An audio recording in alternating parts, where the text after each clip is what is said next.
the world has changed again. The world has changed. Prices are coming down, volume's coming back in. And if we optimize used car pricing, dealers can sell a lot more cars and make a lot more money.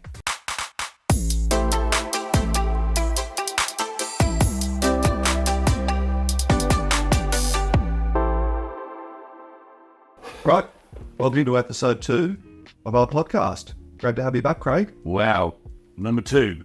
Who would have thought we would have made? Feels like we made the other one weeks ago. I mean, who would have thought? Well, look, for those that didn't catch our first one was about beating the odds. That's it. So some fantastic tips there, so for you listening. The 3 key takeaways on how to beat the odds, how to be the best dealer in the market. Exactly. So joining me, obviously, is Glenn from Automotive. And Craig from DubiCars. Good to have you back. Thank you. Thanks for having me. And today our subject is the 40,000 dirham question. That's it. What is the question, Glenn? Let me explain to you the 40,000 dirham question, Craig. Got it. So when we were thinking about some of the challenges faced by the average dealer here in Dubai, we sort of thought, what does the average dealer look like? They've probably got 25 to 30 cars. They've probably, the average price of the car is about 100,000 dirhams. And one of the keys to used cars is around stock turn and pricing. Because as we all know, used cars depreciate. And so the longer it sits in stock, the more the value of these cars drop. And so for the average dealer, their stock is dropping roughly 40,000 dirhams a month. But Glenn, I thought with COVID, cars were going up. I thought they were sitting on assets that were increasing month on month. Yeah, but as we sit here in March 2024, Craig, COVID was 4 years ago now. So that certainly may have been the case in 2021 and 2022. But at least here in Dubai, last year from our data, we saw the market starting to return back to more of what we saw in 2018, 2019, which is, on average, cars are depreciating about 15% a year. So if you extrapolate that out, that's about 1.5% every month. You know, some months are up and down with Ramadan and those things, but about 15%. And is that what we would have seen pre-COVID? So we're kind of going back to those kind of levels. Exactly. So when we measure this figure, we're talking about a 3-year-old car. So obviously some cars depreciate more, some cars depreciate less. But prior to COVID, we were seeing roughly a 15 to 20% depreciation of a 3-year-old car in the market, an average car. Yeah, sure. I mean, one of the challenges post-COVID would have been that obviously the cars that would have been made during COVID weren't made during COVID. So there must be a lack of stock in the market as well for the 3 to 4-year-old cars. So is that not having an impact on residual? Or? There's a lot of interesting dynamics here in Dubai. You're completely correct. 3 years ago, there were a lot of cars made, a lot of cars sold new, and so there's a lack of stock. On the flip side, there's also reasonable demand with people wanting to buy cars, people coming and going in the market. The other thing that's changed now is there is a fair bit of new car stock on the ground. There's deals to be done on new cars. Showrooms are full of cars again. So those new car prices are starting to push down the price of 1-year-old cars, and that flows on to 2, 3, 4, 5-year-old cars. So even though there's stock shortages, the prices are starting to decline again. All right. So after a few years of both private sellers and dealers thinking that their cars were either appreciating in value or certainly holding their value, the world has changed again. The world has changed. Prices are coming down, volume's coming back in. Yeah. And that's just having an impact on the overall price. And as you say, bringing it back down to what we would have had before. Yeah, back to the normal, you know, what we had for the last few years was an anomaly. And we're returning back to that normal trend. Yeah. So look, both you and I have got experience outside the UAE in more mature markets where valuations are just part of the bread and butter of how you run dealerships. Obviously, in this market, it's not quite the same. So what are the differences you see in this market versus the markets you've worked in? Well, we always say that valuing a used car is part art and part science. And I think in this part of the world, there's a lot more art and a lot less science going on. And maybe some of the markets like the UK and Australia where we've worked, it's a lot more science and a lot less art. So, you know, as a company, that's something we're trying to change. We're trying to add the science back to the equation. Because even in this market, there is a lot of science to used car pricing. And if we optimize used car pricing, dealers can sell a lot more cars and make a lot more money. Yeah. I remember back in the UK when, before the internet, that's how old I am, dealers would do regional pricing because actually they had no idea what national pricing looked like. They knew what a BMW in Birmingham was worth, but they had no idea it was worth more in London and less in Newcastle. Exactly. So I saw that kind of revolution of pricing when dealers had to get on board and become good at national pricing. Yeah. And then it was about, okay, well then, if depreciation is such a driver of the business, how do I sell my cars quickly? And then this velocity model came into the UK where all dealers got very focused on selling a car quickly. Maybe bottom there. Yeah, exactly. Yeah. Are you seeing the same thing here? Yeah, it's certainly changing. People are more focused on stock turn and velocity of car selling. Because, when you start to think about the numbers for a dealer, you've got a limited amount of capital. All dealers, no matter how big or small, have a limited amount of capital or a limited amount of floor space. There's constraints. So you can only have X number of cars. And so sometimes, if you sell the cars for a few percentage less on the dollars, you might sell them 3 times as fast. And then overall, you make more money. And that also flows through to things like after sales and add-ons as well. So actually, by increasing the velocity of your sales, you beat the depreciation. The cars don't depreciate while they sit there. You're making money on the aftermarket and the service, and you're serving more customers in the market. Yeah, that makes absolute sense. And I suppose the difference is in maybe like the UK and Australia is where dealers are financing most of their cars. So they're trying to cover that interest cost as well as depreciation. Here, those dealers have purchased the cars outright with cash and therefore have maybe a different view on the value of that vehicle because they actually physically own it rather than the finance company. Yeah, but even so, there's still opportunity cost, and now you can get 5% on your money in the bank. So even if you're paying cash for your cars, there's an opportunity cost of 5% per annum on that money. Yeah.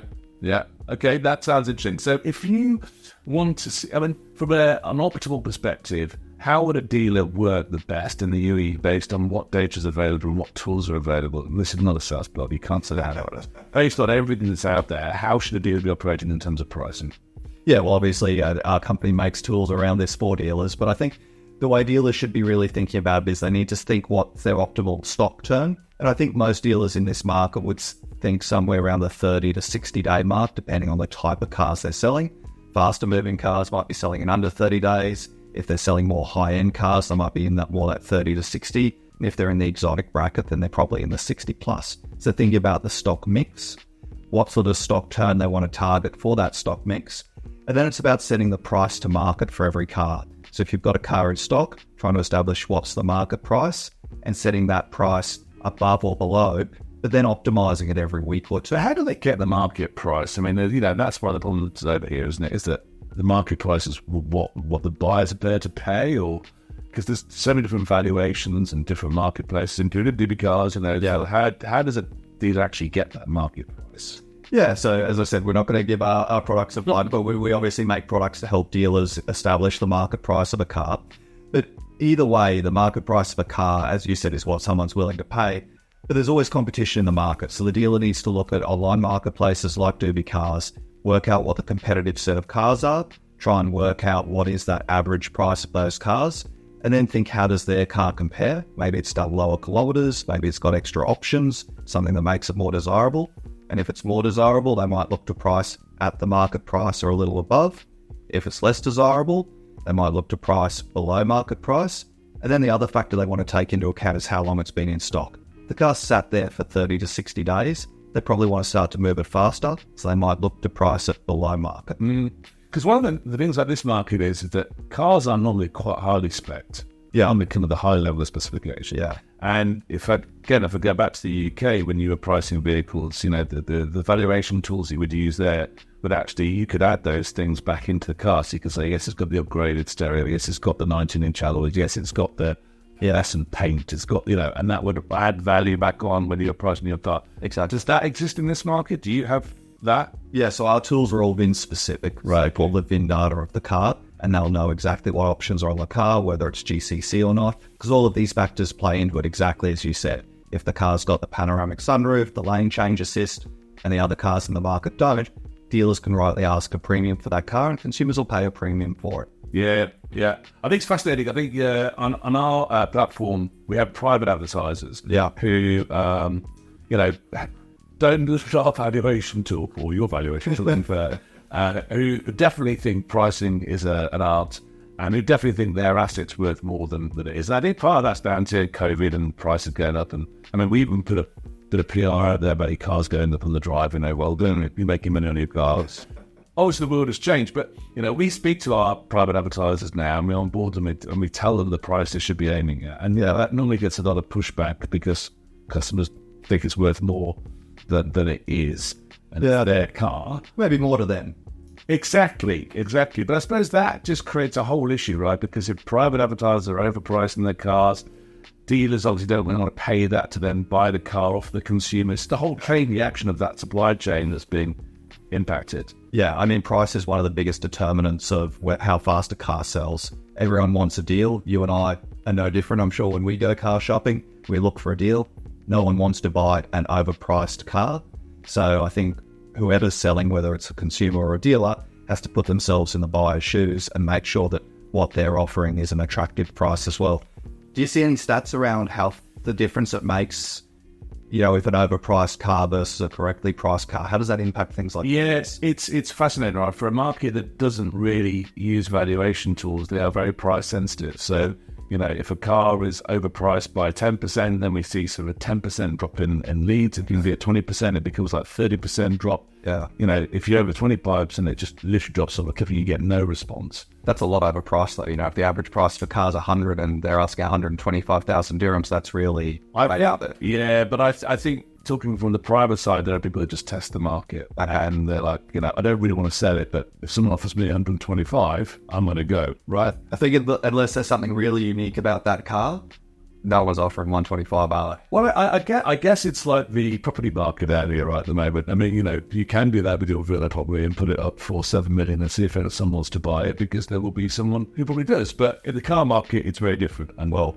the difference is houses at the moment are going up and cars are going down. Yeah. Oh, you're such a bearer of bad news, Glenn. Come on. Cars used to go up in value. Oh, but no, that's fascinating. Well, I suppose we should really pull this to a close, this episode. I mean, you've given us some really good insights there. Can you kind of summarize in 3 points what a dealer should do to optimize pricing and valuations in their dealerships? Yeah, I think the 3 points I finish on is they need to understand what stock they've got. Is there anything unique or better or worse about that car as far as options? They need to understand the price to market. So where does their car sit versus the current market price?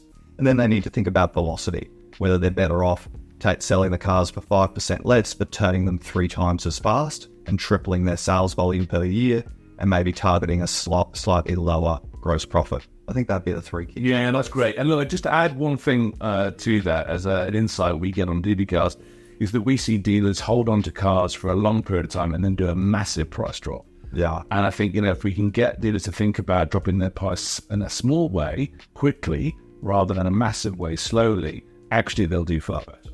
In an auto tool like yours, I'm sure they can sit down every week, look at the number of leads they've received, think about the activity of that car and do a weekly price revision. Yeah, no, definitely. All right, excellent stuff. We'll see you for the next one. See you, man. Bye. July.